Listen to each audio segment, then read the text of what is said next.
And it all kind of started on March 21st in 2019 when I lost my job. And I'm gonna give y'all a quick little deep dive on how D Saul became this version of D Saul. I didn't really know it then, but that was the beginning of my enlightenment. That was the beginning of me like understanding that the life that I was living was not the life that I wanted to live. So I knew I had to deprogram the way of believing, the way of living, the way of thinking that I was so accustomed to.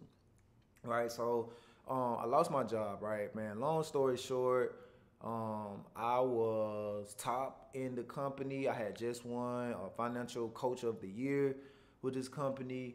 Things was going well. I remember sitting in a sauna before a workout. I used to go to a sauna.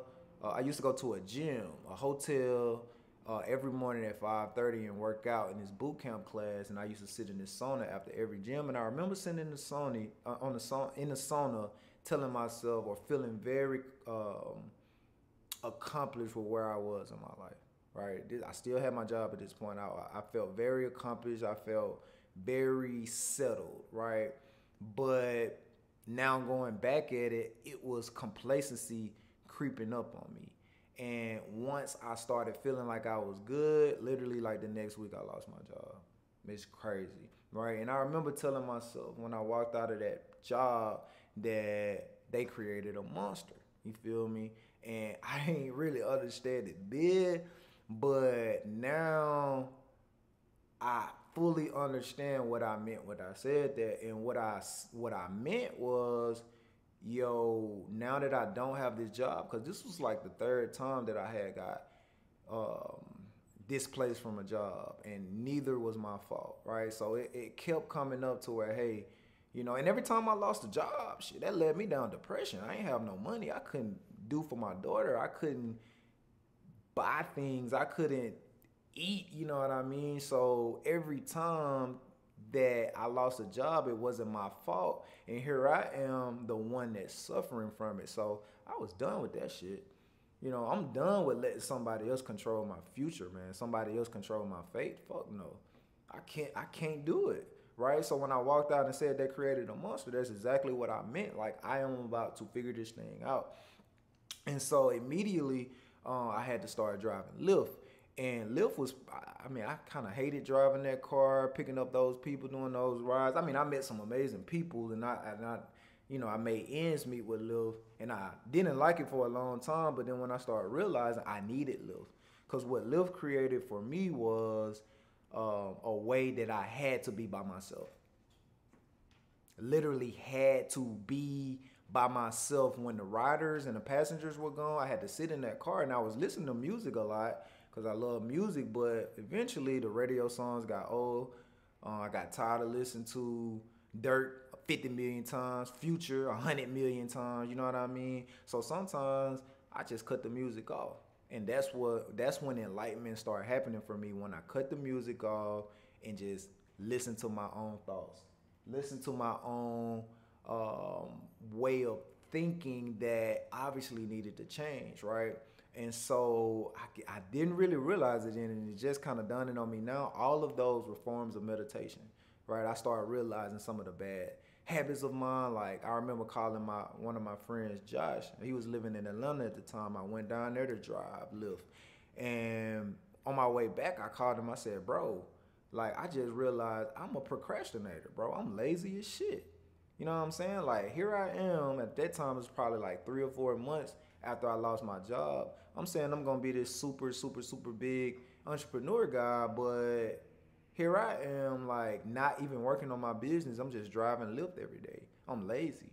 You know what I mean? So I was deprogramming myself then, like, listening to my thoughts, looking at the way and the behaviors that I carried out, and realize, A, you're lazy. A, you say you want to be this entrepreneur. You say you want to be a boss, but yet you're not working on that. So just being in that car, being quiet, listening to my own thoughts, helped me realize a problem in my life. And once I was able to accept that problem in my life, that opens the door for me to reprogram that. And so what that literally did was program a way of thinking of hustle and ambition. Now, I'm gonna get to how that ended up kind of being to my detriment along the way. But I instantly started adapting the mindset that I'm gonna get this shit done. Right? I don't care what it is, I'm gonna get it done. I'm gonna get it done, I'm gonna get it done, I'm gonna get it done because I wanna be this top entrepreneur. I wanna be this successful businessman, right? And I did that. You feel me?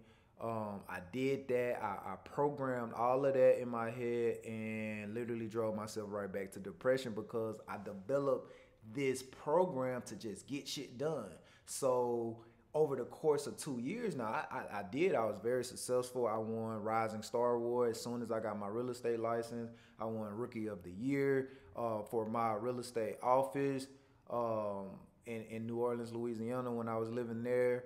I generated for the first time in 2020. I made well over six figures in my second year as being an entrepreneur. So it was great, but what I had programmed in my head was a, a life of working. I'm gonna get shit done. Cause I programmed it so much in my head when I realized I was lazy. I'm like, I'm gonna get shit done. I'm gonna do this, I'm gonna do that, I'm gonna do this. And next thing you know, I was running around working, doing any and everything clients asked me to do, staying up super late at night, not really being present with my friends, my girlfriend at the time, my partners. Like, I literally was work heavy, work. And that was a program that I instilled in myself. So when I realized, like, yo, this time around, like, earlier this year when I went on this journey post 121, I'm like, man, I really programmed myself to work like that, so I can program my brain to do anything that I want it to do, right? So that leads me here, y'all. So now I'm just programming all kind of different things. Like, I want to be able to read, I want to be able to learn effectively, I want to be able to live a life of freedom, right? I want to wake up and literally ask myself what I want to do today and go out there and do it. And the only way I'm going to be able to live that life is to just reprogram everything that I want, right? I'm going to reprogram every thought that I want. So if it's something like it's songs, right? My ex, y'all going to hear me talk about my ex a lot, right? Because I mean, I learned a lot from the girl, and even though we're not together, we still cool. And things that I dealt with her kind of just helped my life for the better. You know what I mean? Like, the fuck ups that I did, the fuck ups that I had in that relationship, now it's helping me propel to like this super, super, super good person.